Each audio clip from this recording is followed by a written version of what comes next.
Il se confie sur ses envies à la télévision. Stéphane Bern à la tête de plusieurs émissions pour France Télévisions, songe à rétrécir son champ d'action.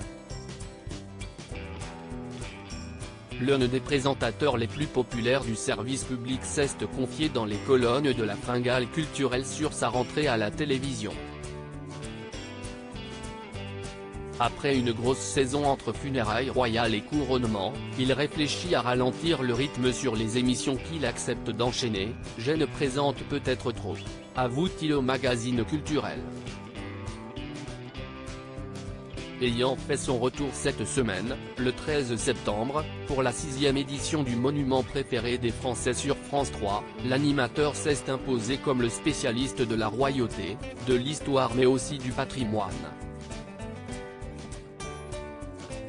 Une multitude d'univers qui donne lieu à beaucoup de propositions de la part du service public. Mais Stéphane Bern se veut désormais exigé et sélectif, mais j'essaie de faire en sorte qu'elle se concentre sur des domaines qui m'intéressent comme le divertissement patrimonial avec le concert du 14 juillet, la grande soirée du 31 à Fontainebleau, l'Eurovision ou encore les émissions purement historiques avec le monument préféré des Français, Secrets d'Histoire, laissez-vous guider. Nombreux sont ceux qui ont la grosse tête dans cette interview.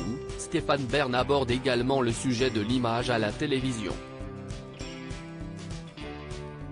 J'ai toujours eu l'image du gendre idéal, conservateur, etc.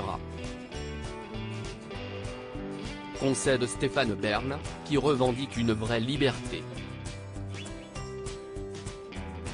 Mais il observe aussi que, parmi ses collègues, la dichotomie entre image publique et réalité naît aussi parfois de comportements qu'il récuse. Nombreux sont ceux qui ont la grosse tête et qui sont odieux une fois sortis des plateaux, dénonce Stéphane Bern dans cette même interview.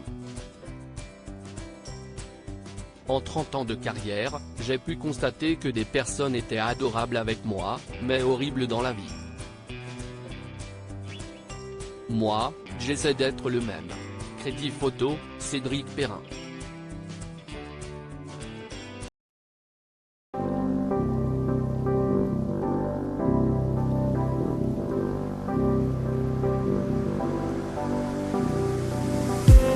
I just need